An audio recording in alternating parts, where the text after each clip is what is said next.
Alrighty then. So to make the SD card for this thing, you have to follow the instructions, link in the description below, and it'll tell you how to do it. So first you have to format the micro SD card as FAT. Gives you instructions on how to do that here. FAT32, blah, blah, blah. I've already done all this, but just kind of going through this. Format it, format complete. Now there's Linux instructions. So then what you have to do is download this file here.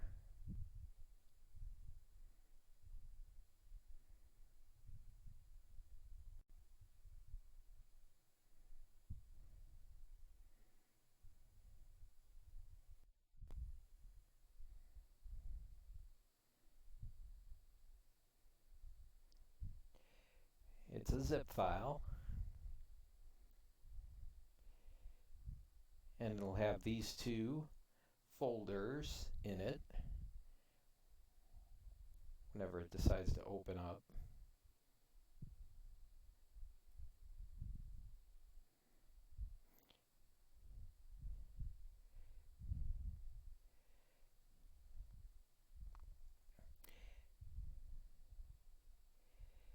And what you should do is under the ROMs folder,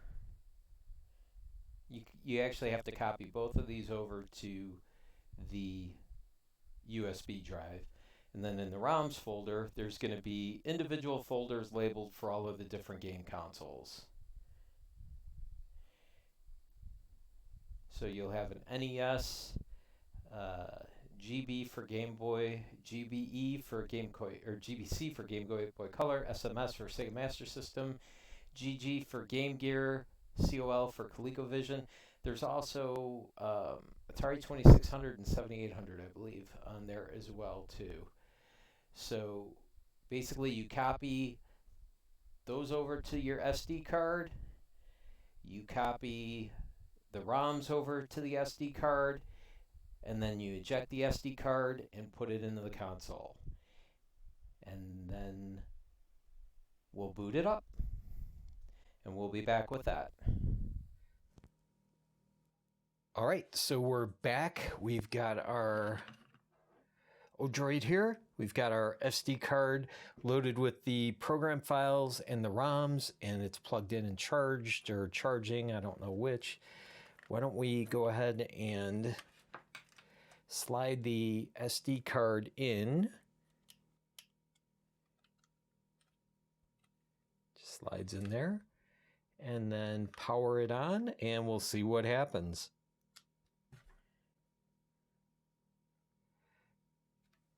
And look at that. There we go. Okay. Is that showing up okay? So you can go Nintendo, Game Boy Color, Sega Master System, Game Gear, ColecoVision. There also is Atari 2600 and I think either 5200, 7800. I don't know if it's got all of those. There are folders for it. I just didn't have the correct ROMs for it. It needed ROMs in like an A26 format, an A78 format, and all I had was binary files. So ColecoVision, if we select that, nothing there. Game Gear, we don't have anything for Game Gear. Have a bunch of stuff for Sega Master System though. So let's see here.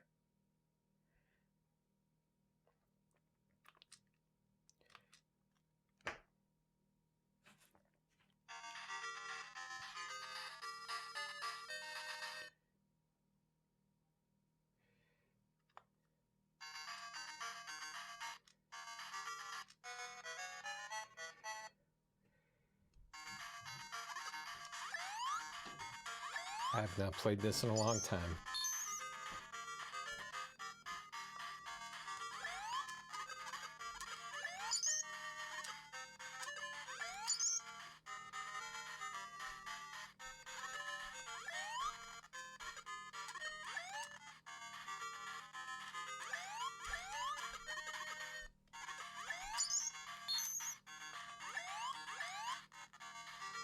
I don't know if you can actually see any of this or not.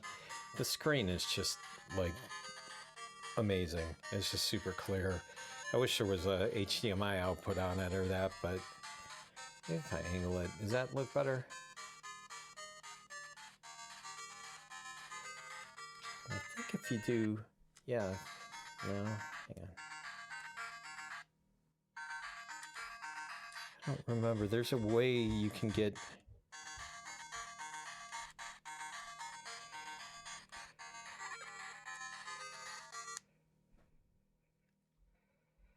Okay, that's it. That's how you get back to the menu. So as you can see, I have a whole bunch of Sega Master System games there. I don't think I have any Game Boy or Game Boy Color, but I do have NES games, so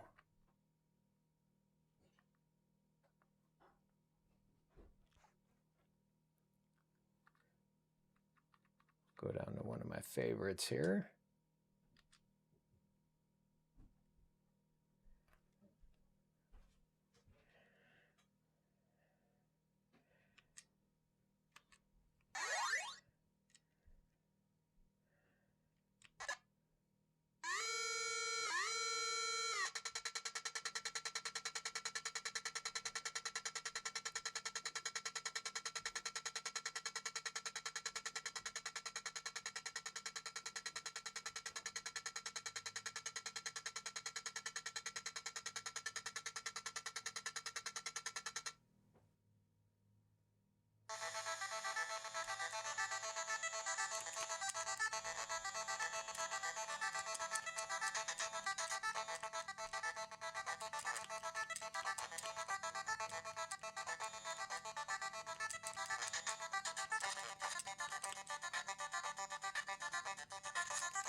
Okay, well.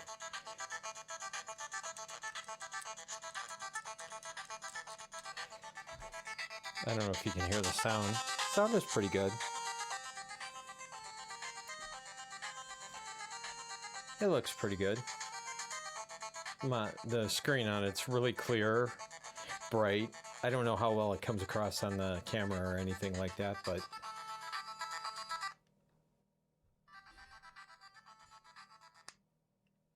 okay, that's where.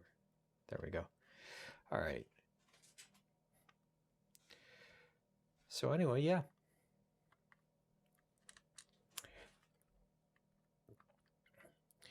I will be using this quite a bit. There's way more that you can do with this too. I'm going to put some links in the description below as far as all of the different things that you can do with this system. I will say it's, you know, when you put it together, it's pretty solid.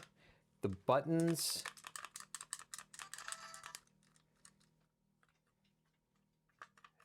feel great.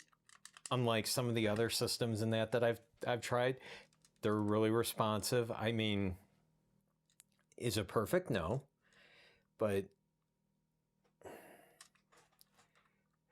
like I could see myself playing like Galaga on this for a while and not feeling like my fingers are going to fall off. Unlike that other one. That, oh, you know what? And I'm going to show you something on that too here real quick. I will go get that because I have a little quick update on that too.